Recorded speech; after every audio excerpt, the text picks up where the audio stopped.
For serious YouTubers, save time and money with TubeBuddy, the premier tool used at geekoutdoors.com. Get more done today by checking out the affiliate link in the description area below. Hey, welcome to another episode of geekoutdoors.com. Now, just a few days ago, something a little special happened, and that was actually on June 29, 2017. And that little special thing was the 10-year anniversary of the original Apple iPhone. Now, I mean, there is a lot of people who have a love and hate relationship with Apple, I myself included, but I think, being a geek, you can't deny the fact that Apple has done so much for the technology industry. They were the first to release a home PC device that a lot of people can actually afford, and also that they could actually put inside their homes. Because prior to that, computers can fill a whole room. So Apple introduced that. The Macintosh in 1984, and then later on, they pretty much revolutionized the MP3 player industry with the iPod in 2001. And as we all know, the next coming of Apple was in June 29th, 2007, when they released the very first Apple iPhone. Now, I myself, whenever I heard of this, I had already used, I would say, smart devices before that. I had a BlackBerry, with a monochrome screen, and I also had something more advanced than my BlackBerry, and that was the Palm OS devices, if anybody remembers that. And those at the time were called PDAs, personal data assistants, for the BlackBerry and also for the Palm. So they weren't really smart devices, they weren't called that back then. They were personal digital assistants. So they were I would say, the pioneers of the precursor to smart device. And so they did have internet, but it wasn't for anything like what we can think of right now. It was more like for getting your emails and stuff. Okay, that's really what they were used for. Oh, whoa. And so whenever the iPhone was announced, and then finally when Steve Jobs introduced it, people were blown away, myself included. I was like, whoa, what is this? It's a computer, it's a phone, it's a MP3 player. I didn't know what it was, And then when you finally saw it, and then especially when you physically saw the device, I was just absolutely blown away. First and foremost was the screen. I was like, oh my God, this is such a high resolution, 3.5 inch screen, and that was the largest that I remember seeing. And that's kind of funny I say that now, but the resolution was the first thing that caught my eye. And then after that, the touch screen, I was like, wow, it was so responsive. And then the whole feel of the device, it just felt so good, felt premium, unlike what I had with my Palm, which at the time my Palm OS PDA was the most, I would say, advanced and high quality product I had, but it was like plastic compared to the very first iPhone. And then whenever it was finally released to the stores, it's like around $500 to $600. There was a 4 gig version, then there was an 8 gig version. And, as usual, it was really hard to get. I mean, we're used to that now. But back then, that's when the whole process of people lining up for the iPhone started. It started with the very first one. And I, like many others, wanted an Apple iPhone, but it was pretty much impossible to get. And so even though I wanted an Apple iPhone, I couldn't get it. And so I wasn't a user or, an owner of my very first smartphone until November 2008, whenever the Droid Ares, which is basically a redone HTC Hero, when that was released. And that was my very first smartphone and also my very first Android device. And that was already amazing to me. But it was still not on the same level as an Apple iPhone.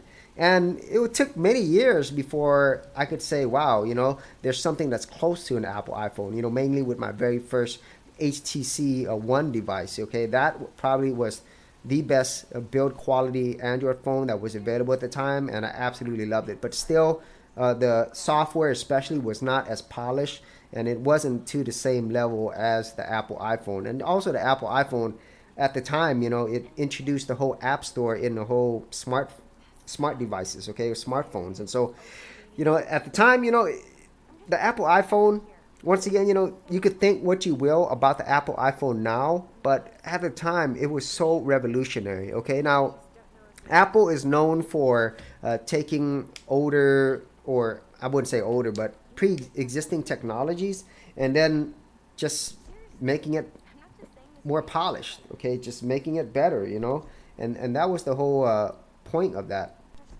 And whenever they put it all together, it's just like, wow, how come nobody did something like this before in this way? Because it's Apple. That's kind of what they're known for, and that's what they're really good at. Okay, now Steve Jobs not being here anymore, I think a lot of that has kind of been, in my case, in my opinion, it's kind of been lost year after year. And so they've always been heavy into marketing, but now I think Apple is more about marketing than anything else. But still, the Apple iPhone is still top dog when it comes to smartphones. Only Samsung has gotten close. I would say in terms of the Android space, the Samsung Galaxy is probably the iPhone of Android devices. It is the only thing that has the quality in terms of the hardware.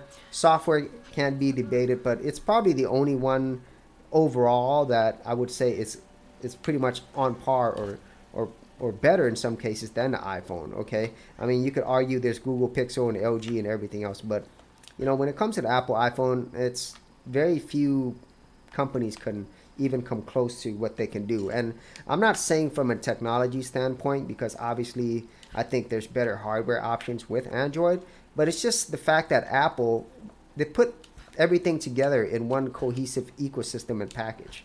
Okay, and like I said, Samsung is probably the only Android company up to this point that even gets close to that. Okay, so let's go ahead and talk about some things that I think the iPhone ushered in, where we would have the smartphones that we have today. First and foremost was the actual screen quality. I mean, when I first saw that, and then I compared it to my PDA, I was just like, whoa, I cannot believe we have this high of a resolution. My eyes just went crazy looking at it. Okay, and then secondly, by the time the Apple iPhone 3GS or 3G came out, we finally had internet on our smartphone, and it wasn't like the internet that I had with my BlackBerry and PDA, which was just to receive email and send emails and to do some very light internet browsing. This was pretty much, I could actually surf the internet in full color, and that was just changed the world for me. I mean, and it made me want to see more devices do that. Okay, and so I I just couldn't believe it. I mean, that's bottom line. I could not believe that I was getting this type of experience on a phone. Okay, and I didn't have the iPhone, but I did get a chance to play around with it at the Apple store, and I was just like, whoa, this is absolutely crazy. And then by the time I got my very first Android device, cool, I understood why you would want a smartphone. So that's first and foremost, the screen. And then secondly, or actually the first thing is the screen. And secondly, just having a complete internet browser. I could actually surf the internet, and I could go to the same websites that I can on my computer. That was, to me, a revolution. And today, I still think that's the most powerful thing that smartphones allow us to do, is to surf the internet through our phones. Okay? And then other things that it did, it integrated an MP3 player, and Steve Jobs alluded to that a lot in his keynotes and everything else, is that it's like he was talking about, okay, here's your iPod, and here's a computer or something, like your phone, yeah, iPod, phone, and then finally it was the iPhone. Okay, and so that was ingenious. So now you also had an MP3 player integrated with your internet web browsing hardware, and also it was, what can I say? It was very stylish at the same time. Okay, and so it became something of a fashion accessory. Okay, and specifically for I mean, this might sound wrong, but specifically for women, women absolutely love the iPhone, and it became a fashion item, and a lot of people gravitated towards it. So if you had an iPhone, you had a sense of style, and you were also quote unquote rich if you had an iPhone. And I don't think that's changed. I still think that's kind of like the same nowadays.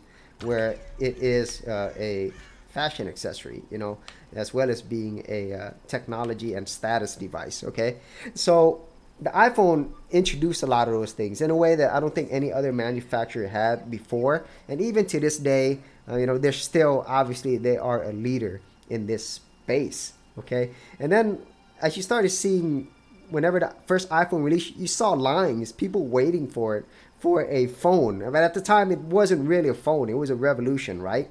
And so it was a computer, a phone, an MP3 player, a web browser, all in one. And that's something that, it's never been done. And so whenever you saw these lines, which is now common nowadays, we're used to seeing lines for an Apple iPhone. They're not as long as it used to be, but it started with the very first iPhone, and I wanted an iPhone at the time, as I mentioned, and you couldn't get it. Okay, I mean, it was pretty much impossible. And so when I did get my Android phone, to me that was still better than anything I ever had, but I still wanted an Apple iPhone. Nowadays I love Android, and so I don't think I'll ever be an Apple user.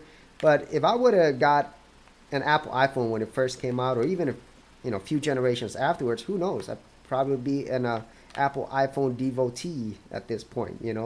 So that is my thoughts on the Apple iPhone 10-year anniversary. It's Apple has done a lot. Okay, let's just say that they've done a lot, and they've changed a lot over the years. If you know anything about Apple, they were extremely successful. Both Steve Jobs and Steve Wozniak became multimillionaires when they were young. Okay, but they went through some rough times. Steve Jobs got kicked out of his own company. Apple was facing bankruptcy. And, they went through a lot. And then it wasn't until the iPod and then also their successive Mac computers that Apple really came back. And then when the iPhone came about, wow, it really put Apple where it is today.